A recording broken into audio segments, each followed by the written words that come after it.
Okay, akkam jirtu nagaa keessanii nagaa galata waaqayyo. Misheetii from Misheetii Bullaan Tutorial. Har'a waan tokko isin barsiisuun barbaade. Yeroo baay'ee faayilii adda addaa teelegiraama irratti baay'atee kan adda baasnu innaatti bitaa nutti galutu jira. Wantuma teelegiraama irra jiru akkam goone akka itti buusnu innaatti walaallutu jira jechuudha. Kanaaf warroota akkasiisan hambisuudhaaf akkam yoo gootan sana salphaatti isin baasuu danda'a kan jedhu sitti agarsiisuudhaa fi kanaaf wanta amma godhu kana seeraan yoo hordoftan salphumatti barachuu dandeessu jechuudha.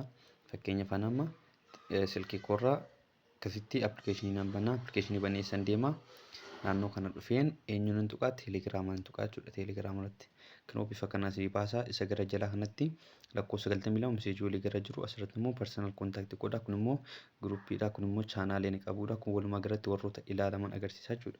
Kanaaf asirraa maal isitti agarsiisuu barbaade amma just fakkeenyaaf isheeltii kan jiru gubbaa seentanii wanta amma sanaa saartan isa kana hojjechuudhaaf daataa banuu qabnaasi.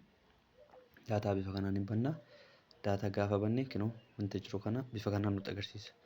Wantoota gadhiifame kana ilaaluu dandeenya bifa kanaan akkasitti ilaallaa namni meeqa akka jooyin godhe fakkeenyaaf miseessa 4,900 qabaa isheeltii wibin kinoo gaafii namoonni kaasas irra jira. Amma asirraa of duuba deebi'ee faayilis keessa jiru argachuun baay'ee ulfaata baay'ee fagaata jechuudha. Kanaaf maal godhaa isheel kan jedhu gubbaarra nan tuqaa. Iddoo kana kinoo members miidiyaa faayils kan jettu jirti faayils kan jirtu gubbaarra nan tuqaa jechuudha. Tarii akkasiniif galuuf faayils itti ishee jirtu kana gubbaa gaafa tuqe inni ilaaltu jedhee yaada. Kinoo faayils kan jedhu histirii chapter 1 up to chapter 4 kinoo salphumatti waan jiru hundumaayyuu waan taagaa ammaa isheeltii bira gadhiifame wanta xiqqaamitee sirraa ilaaltanii fakkeenyaaf antiroopoolojii kinoo kan hundumaa ilaaltanii buusuu dandeessu jechuudha. Tokko isa kanaadha. Inni biraa immoo isheeltii chaanaal amma namoonni baay'een gruppii keessa jirtan chaanaalii keessa hin jirtan. Kana waan ta'eef maal goonaa isin amma isin duubatti deebi'aa chaanaal kan jedhu nan tuqa. Asirratti gaafa barreessitan isheel tiyuub jettanii gaafa barreessitan isheel tiyuub jettanii gaafa barreessitan jara kan lamaan isinii baasa. Isheel gruppii jalqaba irratti fidaa isheel tiyuubii immoo jalqaba lammaffaa irratti fidaa jechuudha. Ishee kana tuqxanii chaanaalii kan godhaa jechuudha. Chaanaalii kanarra gaafa seentan wanti jiru hundumtii viidiyoon jalqaba irratti gadi dhiifama.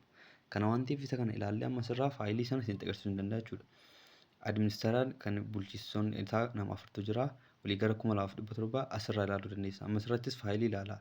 Faayilii adda addaa bifa kanaan ilaaltanii fakkeenyaaf chapter 1 2 PDF ምናምን bakka wanti asirra jiru hundumtuu hin jiru.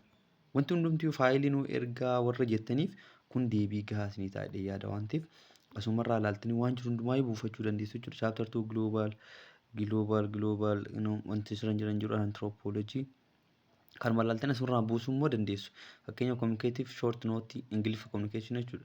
English answers for exerciseotaaf deebii kan ta'e English skill 2 kan hunduma isaayyuu asirraa buusuu dandeessan jechuudha. Kanaaf bifa kanaan fayyadamtanii karaa salphaadhaan isheeltuu birra waan jiru hundumaayyuu argachuu dandeessan. Kan asirra viidiyoo baay'eetu jira. Faayils liinkii kana gaafa ilaaltan isheeltuu biratti warroota gadhiifaman liinkoota adda addaa isaan kana ilaaluu dandeessu jechuudha. Liinkiin kun immoo kan viidiyoowwan adda addaa waan ta'eef baay'ee si fayyada. Kinoo viidiyoowwan jiran isheeltii birraa bifa kanaan argattu. Of duuba ol deebitanii bifa kana yoo deemtan viidiyoota tanaan dura isheeltii gadhiise hundumaayyuu bifa kanaan hubachuu dandeessu jechuudha. Kanaaf wanti kun immoo baay'ee si fayyada jedhee yaada waan ta'eef sirriitti itti fayyadamuu qabdu.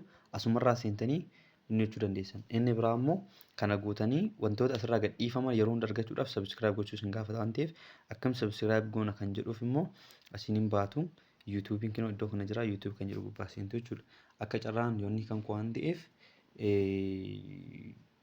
rumaa waan irra jiruuf subscribe gochuu nan gaafatu garuu sarchi gaafa goonu isheel jettanii yoo gaafa barreessan ofumaa isaa isinii baasee jalqaba irratti. Kinoo isheel miseensa 6,800 waa wayii qabu isa kana gubbaa bifa kanaan hin tuqxu. Kinoo bifa kanaan kan jiru asirratti mallattoo subscribe isin anamma kan koo waan ta'eef isa kana fidu bifa kanaan ilaaltanii waan isin barbaachisu hundumaa isirraa buusuu dandeessu. Of dura immoo yoo nuun galle jettan imeelii akkamitti bantanii akka subscribe gochuu dandeessan isitti hima. Imeelii akkamitti banamuu dandeenya akkasitti immoo akkamitti daldachuu dandeenya isitti agarsiisa. Amma sanatti yeroo gaarii viidiyoo biraata namatti deebinutti baay'ee yeroo gaarii isiniif haa ta'u.